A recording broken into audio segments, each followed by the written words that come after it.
Welcome to Four's Namesake. So glad to have you here. I'm Valentine, and this is the God and Our Story series. And this one was submitted by myself, and it's titled Christmas Memories with My Grandparents.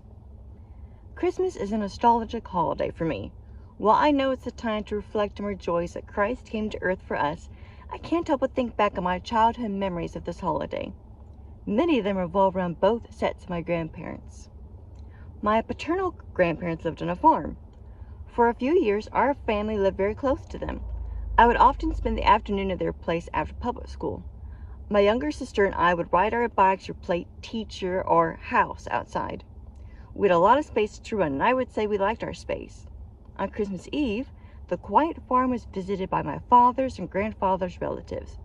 Some lived close, others lived as much as 3 hours away. Each year, family members would come and bring side dishes and desserts. My dad's cousin would cook brisket or barbecue chicken. The tiny house was filled with people loudly talking and eating. Some would stand to eat, others were fortunate to grab a standing tray or sit at the kitchen table. Perhaps others even sat on the porch. I was never good with names, especially at a young age. My dad was an only child, so I had no cousins on that side of the family. I would see my relatives at yearly family reunions that were held at a park by a lake, and then again at the Christmas Eve get-togethers, but only knew a few of them by name. It didn't help that my sister and I were very introverted. I didn't mind the noise too much, as I enjoyed hearing people laughing and catching up on each other's lives. If we finished eating, my sister and I would either stay put or go find our parents mingling with the other adults. Sometimes we'd go to the bedroom we often slept in and play in there.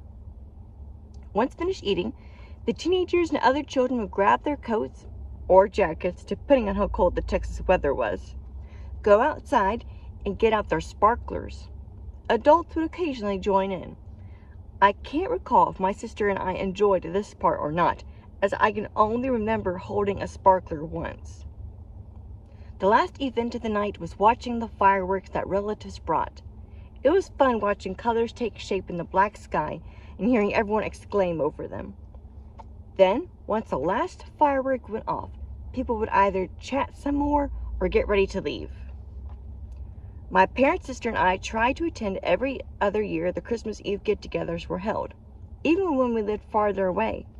We'd also spend the day before or after with just our parents and grandparents and open presents. The Christmas Eve party sadly ended after my grandfather's death when I was 11 years old. Though bittersweet, I still remember those times with fondness. Celebrating Christmas with my maternal grandparents was very different, but just as special. They lived about 4 hours away from us, so we only saw them once or twice a year. I was especially close to my German grandmother, so I always looked forward to seeing her. Their house was in the suburbs of a well-to-do neighborhood, known for its quiet atmosphere and abundance of pine trees. Given my grandmother's and mother's heritage, we celebrated the German way. Every German family is different, of course, and each has their own special traditions, so I can only share how we ourselves went about it. We'd arrive at my grandparents' usually 1 to 2 days before Christmas Eve. A large fir Christmas tree would already be standing in the living room. I remember we sometimes got to help place ornaments on the tree. Candle holders would already be on the boughs. My mother would usually help my grandmother prepare the food, and my dad and grandfather would either nap on the couch or talk a bit. My sister and I entertained ourselves either in the living room or at a back bedroom.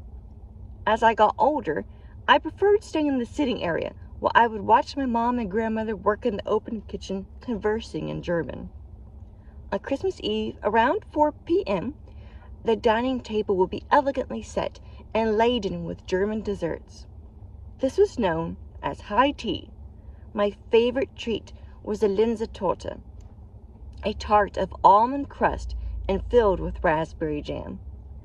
I didn't like nuts at all, and still don't, but was able to enjoy the torta, taking out the larger nut pieces as needed. I always thought the crisscross topping, or lattice top, was very pretty looking. There were also other German cakes and cookies. The cookies were bought from a store that carried imported goods. Of course, there was tea as well. which neither I nor my sister cared for. Afterward, we prepared to leave for our candlelight service. We'd either already been nicely dressed for the high tea, or just making some last-minute touches. If we weren't running late, my grandmother would sit on her bamboo chair in front of her vanity table that had lights adorning it. She was already a beautiful woman, but still liked to look extra nice. I loved just watching her. Sometimes she would apply blush to my cheeks or let me use a good-smelling lotion on my hands. By this time, everyone would be dressed in their nicest, and off we'd go. Sadly, my grandparents were not born-again believers, but still would attend their evangelical Lutheran church. It was a very attractive building, and I loved its tall wooden beams. The pastor, who wore a church robe, was also very friendly and would shake our hands till we went indoors. We were given a candle to be lit later and a bulletin sheet. Then we find an available wooden pew to sit on. Soon the bells rang out and people's voices were hushed. The pastor would stand and say, "The Lord be with you," to which the congregation would answer, "And also with you." Then the organ would majestically play the beginning notes of the first carol that night. As I'm musically inclined, even as an amateur, this was my favorite part. To hear the organ and people singing together in the lovely church was a pure joy. I noticed that sometimes a German hymn would be sung in English, and though I preferred it in its original language, I still enjoyed hearing it. The pastor would welcome everyone to the service and give a message. Then it was time for communion. Row by row, people would stand and make a line toward the communion rail. As our immediate family attended Baptist churches, this was an interesting thing to partake in. I was taught that only those who accepted Jesus as their Savior could take communion. Nor did we kneel in Baptist churches. Ushers would just bring the trays of grape juice and crackers to each pew. At this Lutheran church, I would kneel beside my grandmother at the railing, while the pastor and his assistants would give out bread, saying, "The body of Christ, given for you." This was followed by white wine and the phrase, "The blood of Christ, shed for you." I don't remember going up to the communion rail often, but remember there was something peaceful about it. As I later matured in my Christian faith, I learned how beautiful communion is and the significance behind it as mentioned in the Bible. The last song of the service was Silent Night. All would stand as candles were lit one by one. It was such a lovely sight and sound, hearing everyone sing the peaceful carol. Then the bells would ring once more, and the pastor dismissed us with another blessing, to which the audience responded likewise. The night of celebration didn't end for our family, as is customary. Germans opened gifts on Christmas Eve. My sister and I especially anticipated that moment. But there was another thing that took place before then. Once again, my mother and my grandmother would work in the kitchen and set the dining table for cold cuts, which I recently learned is called Ausschnitt in German. Platters of Black Forest ham slices, smoked salmon with lemon wedges, salami, liverwurst, various cheeses, and different types of breads, including croissants, were laid out. There was also herring salad, but once again my sister and I never ate it. The dining room felt so cozy, with most of the lights off in the house except for the kitchen. Faintly, I could hear coming from big speakers in the living room classical music or a choir singing that my grandmother loved to put on. The grandfather clock in the other room would chime the hour. All the beautiful sounds were the perfect background to the snug atmosphere. Finally, it was time to gather in the living room. Sometimes we sing a carol or two, depending on the lateness of the evening. My grandmother and mother would get out their classical guitars, and we'd sing. We once again sang Silent Night, only in German this time, and perhaps another German carol like Es ist ein Ros entsprungen, which the English version titles as Lo, how a rose ere blooming. It remains my favorite German Christmas song to this day. My grandparents would light the candles on the tree. I dislike fire, but don't recall having any fears of the house burning. I guess I trusted my grandparents. Today, though, I wouldn't be able to light candles on a tree. The thought terrifies me. My grandmother loved for us to sing Old Tannenbaum during this time, or as it's called in English, a Christmas tree. Finally, it was time to open presents. It was always exciting to see which gift each person would receive. There were also additional presents from my aunt and uncle that were sent over. What a time my sister and I had. All too soon, Christmas Eve was quickly turning to morning and we needed our sleep. We cleaned up the room, set our good nights, and off to bed we went. Breakfasts were always a delight. I wake up to coffee brewing in the kitchen. I like to be one of the first ones up. I would see my pretty grandmother standing already at work. I liked to show off the little German I knew and cheerily say, "Guten Morgen." "Guten Morgen, Valentine," she'd answer with a hug. The family would sit in the small breakfast area near the kitchen. The window overlooked the backyard that had a large tree in its center that squirrels loved to play on.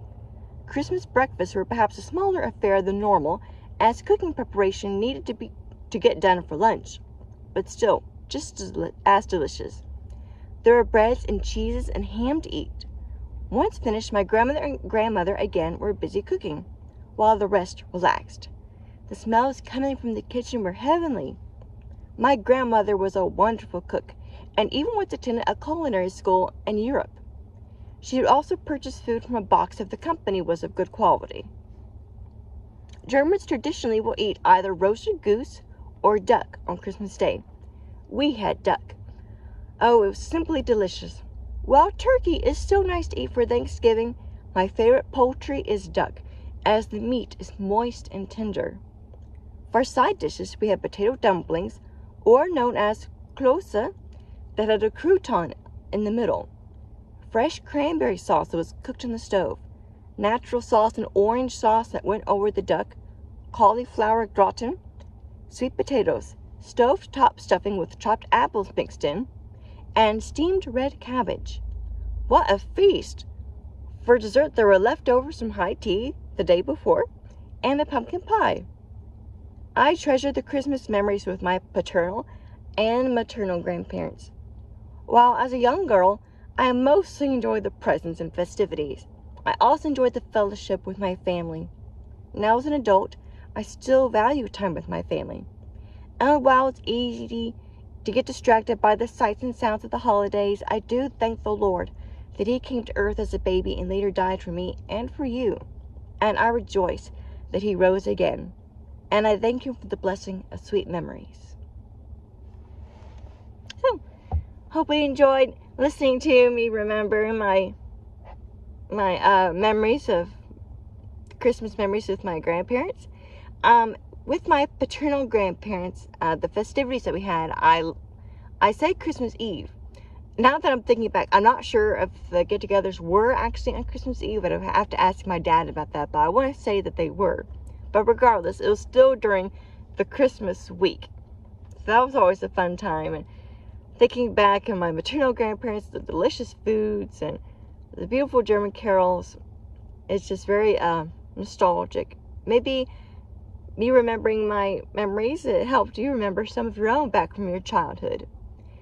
And I do say that they are bittersweet. It's bitter that we can't have those times back anymore, but the sweet part is that we do have the memories, and I do thank God for that.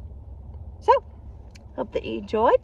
You are more than welcome to leave a story of your own. You can find a way to do that in the description box below, and how to submit one. We would love to hear from you.